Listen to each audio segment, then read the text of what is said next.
Yo, what's going on, guys, man? It's your boy Mickal, that's aka Mr. Napper, man. Today video, man, we got Joel Embiid caught cheating. If you guys are new, man, make sure y'all hit that like button, subscribe and share, man. We're on the road to 900 subs. 10-man Nappy squad. Y'all know the vibes, man. Let's go and get into it. I've got a quiz for y'all.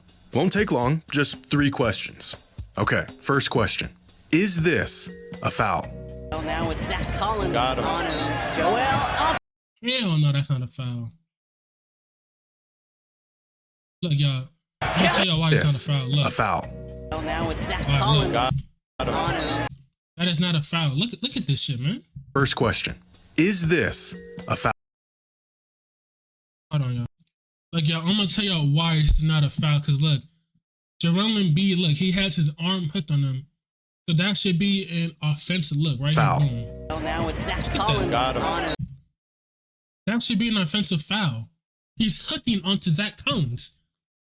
That's why the NBA has to change some rules. See, this is why people don't watch the NBA, is because the NBA, they favor the offense more. What happened to the league from the 90s when there was defense, when the game be like 80 to like 90, like that, 70 to like 80, low scoring games. They needed favor. They needed to bounce. They need to bring back hand checking. They need to bring back where motherfuckers can actually play defense without the damn offensive player motherfucking lunging into the player and then call the foul. Like, come on, that's some bullshit right there. Joel up, count it, and the foul. If you answered no, you would be correct. Good job. Okay, it's gonna get a bit harder now. Is this a foul? The corner, the ball fake that he's so good at. No, another offensive rebound from Embiid, and Osman blocked him. I lied. It didn't get any harder, because if you said no, you again are correct. Now, last question, and this will stump even the biggest hoops fans. Is this a foul? Simon. Reese Maxey over to Joel Embiid, who already dropped. And you got it right, because of course you did, because this is obviously not a foul. At least not to anyone who's played or watched or even been around. If I'm being honest, I really feel like the league, we need like them FIBA refs, like them international refs where they don't call like fouls, flopping, they call real fouls. Not this bullshit where you can just lunge into a player. Come on now, that's some bullshit. On basketball at any capacity in their life. And yet Joel Embiid continues to feast off of these phantom calls night after night. How is he doing this? Has he performed witchcraft on these refs? Does Embiid have dirt on Adam Silver? How is this a foul? Is Joel Embiid cheating the game? Or is he just using the rules to his advantage like countless other players before him? To be honest, he's just really using the rules to his advantage, but like all that shit he be doing, bro, don't be foul. Like, that shit's not fouls. Shit literally should be offensive fouls. Literally. Today's video is sponsored by Oh yeah, hey yo, Jimmy, I fuck with you, but we're not worried about your sponsor, my nigga. I don't give a fuck about the sponsor, my nigga. Damn. Do y'all remember back in the early 2000s when Shaquille O'Neal was so dominant that teams would just hack him on purpose to try to stop him? I mean, the strategy was genius. Throughout his prime, Shaq shot 76% from the field within 3 feet of the hoop. Send him to the line where he shot an abysmal 52%, and you've essentially found yourself an in-game cheat code. Every time a team fouled Shaq while he was deep in the paint, they saved themselves about a half a point. Foul him enough, and this half-point advantage starts to add up very quickly. And so this is exactly what teams did. From 2000 through 2002, the 3-year peak of Shaq's NBA career, he attempted 11.4 free throws a game, leading the league in free throw. The thing is, if Shaq knew that, he should have worked on his free throws a lot, bro. See, that's the thing, bro. Shaq could have been like, he could have been probably like one of the best bigs of all time if he just would have put the work in and not be lazy, because he was just lazy. He was just lazy. If we're being honest, he was just really lazy. If Shaq would have put the work in, bro, he would have been, regardless. They're probably talking about Shaq riding up there with the Hakeems, you know, some Hakeems,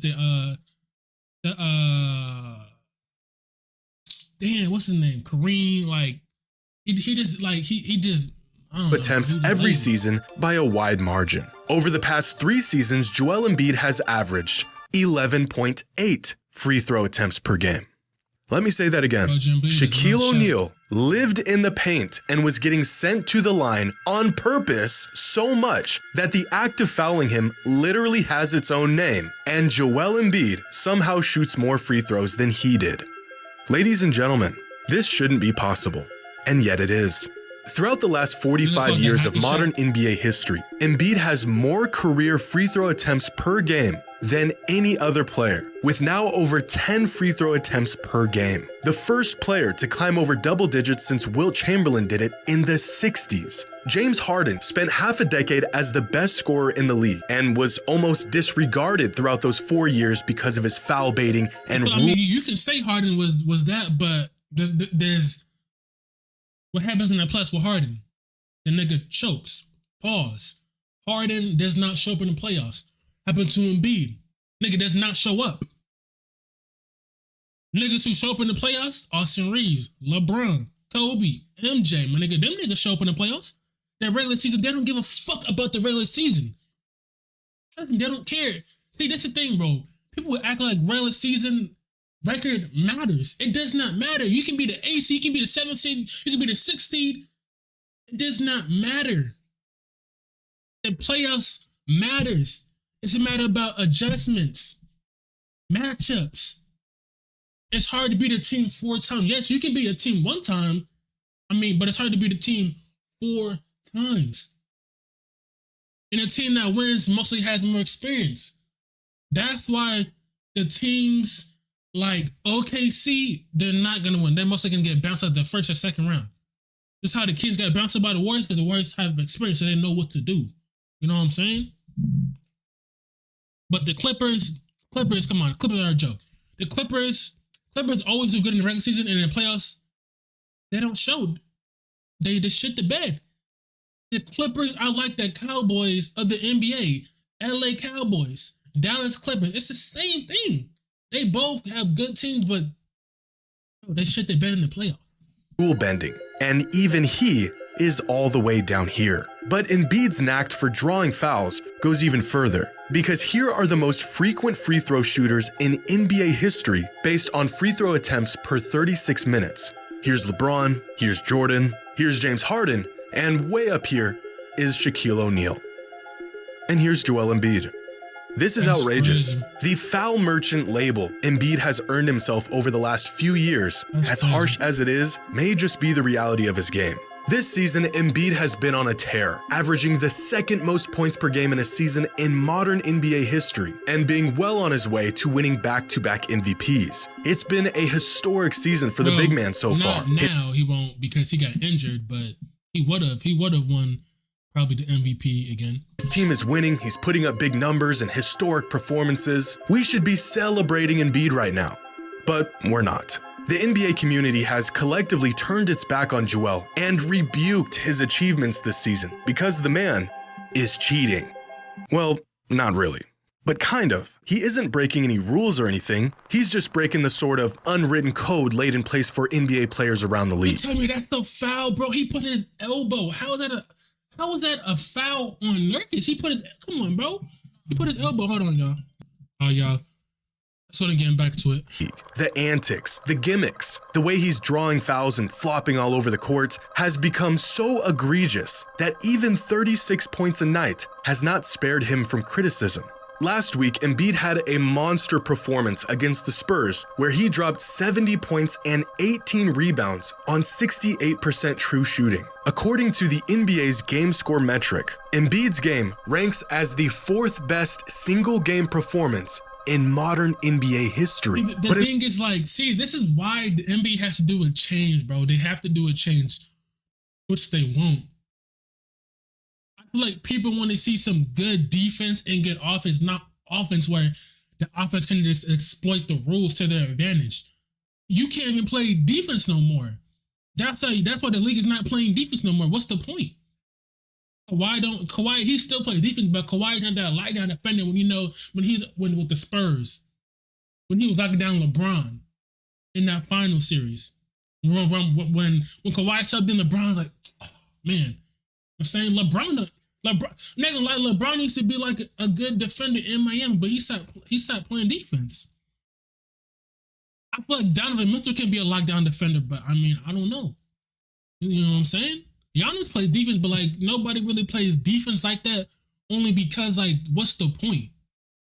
Instead of cheers and amazement, fans were left unimpressed, even repulsed by the clinic Embiid put on. All of this criticism stemming from one major issue people have with Embiid's game right now. Free throws, free throws, and more free throws. 70 points is mind-boggling. But if 30% of those points come from the line, and how you got to the line was suspect in the first place, does this performance still have any merit? Or is it just one big display of how a player has mastered the loop? Do you know what's crazy? Like, people say LeBron flops, then he don't really flop like that. He has to flop to get some fouls, yes. But when LeBron goes to the rack, to the rim, LeBron gets hacked every single time. And the refs literally be looking at it and don't call nothing. Nothing at all.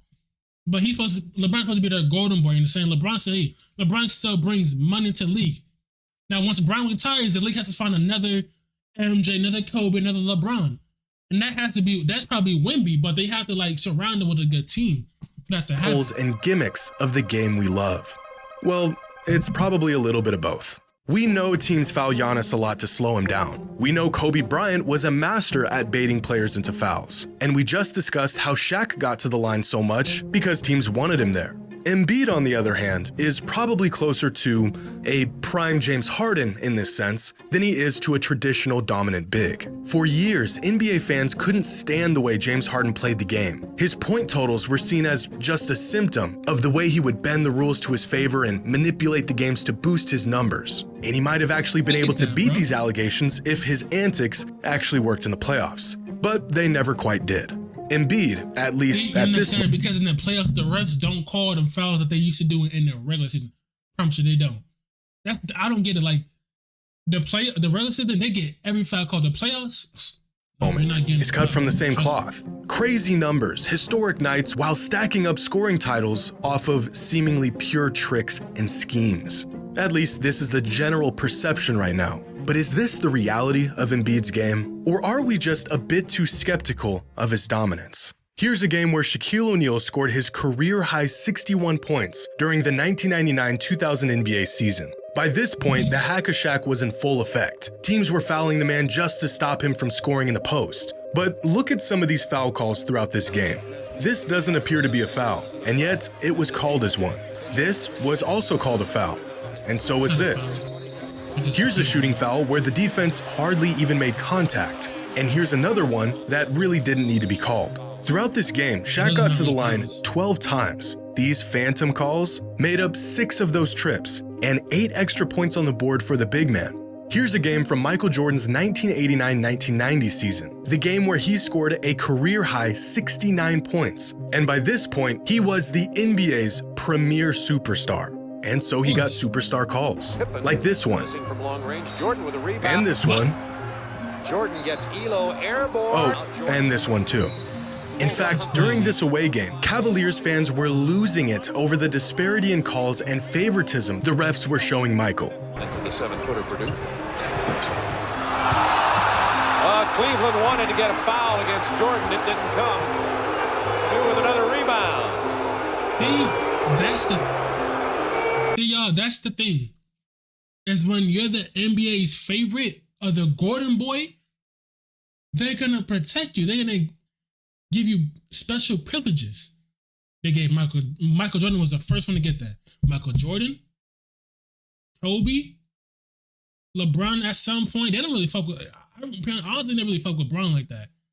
Now let's go to the NFL. Who's the golden boys? Patrick Mahomes, all them bullshit fouls, flags he get. You can't even hit the quarterback no more. You can barely tap him. Flag. Unnecessary roughness. 23. 15-yard penalty. First down. Like, Josh Allen. Lamar could be the golden boys, but they didn't want to because how he looks, how he talks, and his hair. That's why. He's not like the Josh Allens or the Patrick Mahomes. You know what I'm saying? Because he's not. I ain't gonna say it, but now watch Michael get to the line here. They're gonna really get mad. He got into the paint, gets the two. And for good measure, here's another one. The existence of superstars getting treated different than other players is not new to the NBA.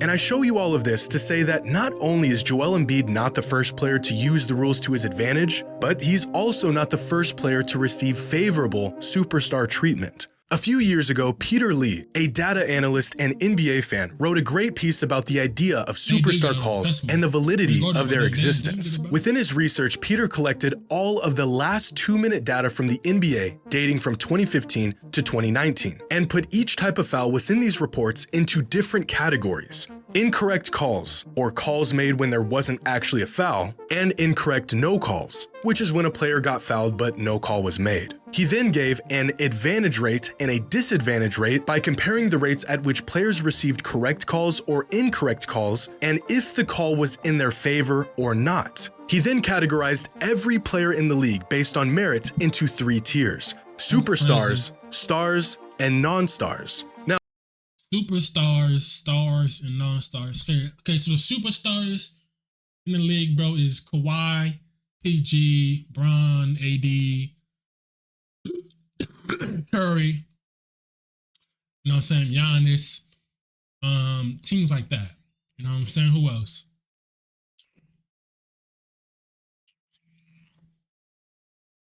Wemby will be a superstar in the near future, not now though.